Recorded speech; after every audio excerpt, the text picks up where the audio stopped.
My name's Thomas Minter. I'm the director of Malaby Biogas.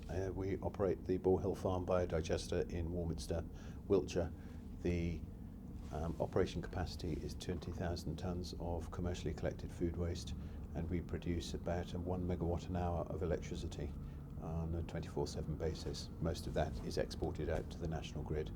We also generate fertiliser, about 18,000 tonnes of fertiliser, which goes onto local farms. And the build process took quite a long time. It's a 1-year build. We've been operating for 2 years, and it took about 2 or 3 years to design. So we've been operating for quite a while now. The way we got here is a bit of a strange story. My background is in, I've got a degree in horticulture, and I had a landscape gardening and design business. I then used to live abroad, and I had a business overseas, and came back to the UK. Ended up restoring properties, and part of the reason that people liked what we did was we were recycling buildings. So we suddenly started looking at how people use the buildings after we've sold them to them. And one of the big things was energy and waste. I did some research and found out about anaerobic digestion, which is the process that we do here. And there was the opportunity to build a plant and actually lead the way in building a new industry at a time when there was deep economic downturn and tough times. We employ 6 people in total. There's 2 people in the operations hall, 1 AD technician who deals with all the technical stuff and runs the lab. We have a site manager, we have me, and we have an admin person as well. The food waste comes in a truck, we weigh it in. It then gets delivered into our operations process hall, where it's tipped onto the floor, and depending what the material is, it's processed through one of 3 separate lines. We either have a loose collection line, a packaged line which takes the packaged material and depackages it, or we have a liquids collection line as well. Effectively, the whole process acts a bit like a body. The digestion tanks are a stomach, the reception hall is the mouth, and what we're doing in the reception hall is chewing up food, turning it from food as it comes in through the door into something that will go down a pipe into the digester tanks, which act as a stomach. We have bacteria in the tanks that operate to eat the dry matter of the food waste that comes in. It creates gas. We collect the gas and we burn them in an engine called a CHP engine, which stands for combined heat and power. That engine then generates the heat, which we use in the process to keep the tanks warm and the bacteria warm, and the power gets exported onto the national grid as renewable electricity. The liquid then goes through the process, gets pasteurised to kill all the bacteria, and then we end up with a fertiliser at the end. One of the serious issues that we have in processing the food waste is not the food itself, but it's actually the contaminants or the stuff we don't want that comes in with it. Now, some of them we can't deal with, can't help dealing with, such as bones or eggshells or pips, fruit pips, that sort of thing.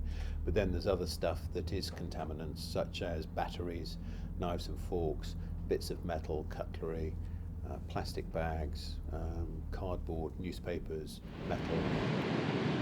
The strangest thing we found, probably a piece of a kitchen cabinet.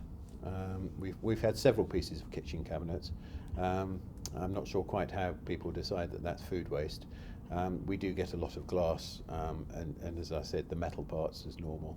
We've had great big locking chains and irons, most pieces of kitchen equipment we've got in, like food mixers, several mobile phones, quite a few. Well, we had a can of paint once, and we get a lot of coconuts, which are quite an interesting contaminant, because they bounce around and block up pipes and things.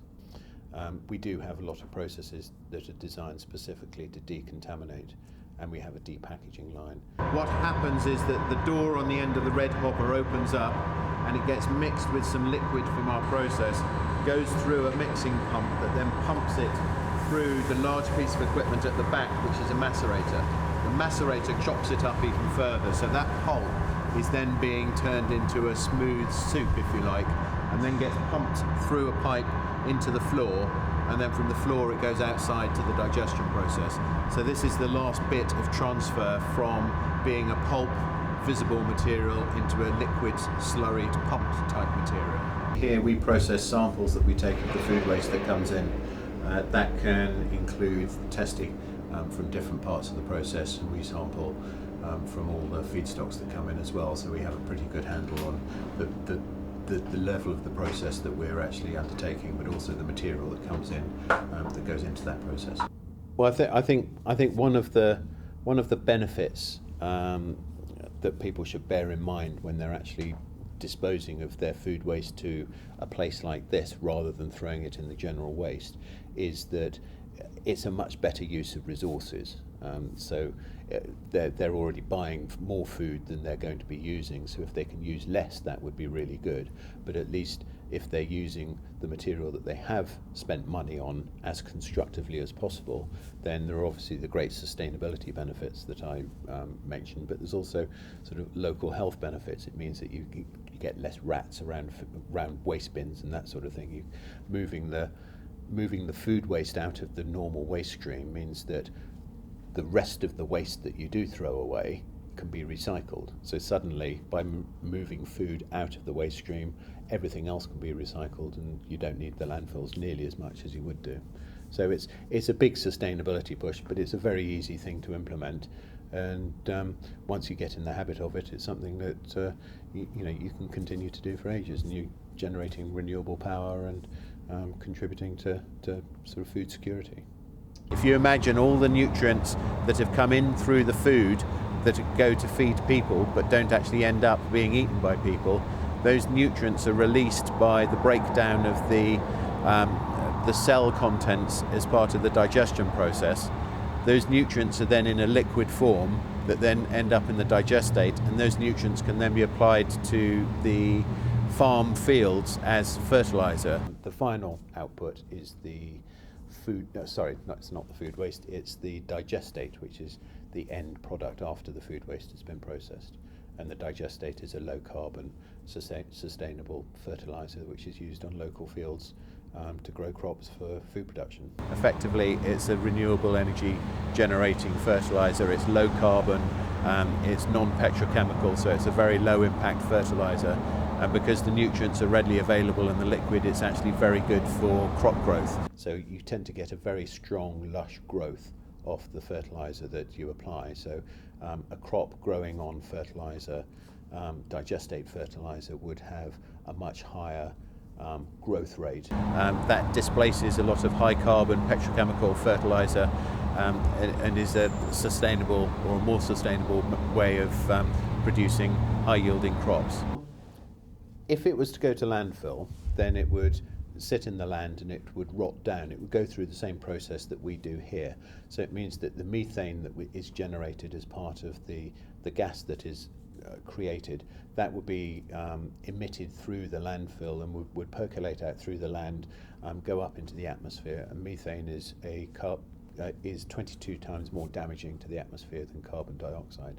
So if you can capture the methane, then you're doing 22 times more benefit than you would do by capturing carbon dioxide elsewhere.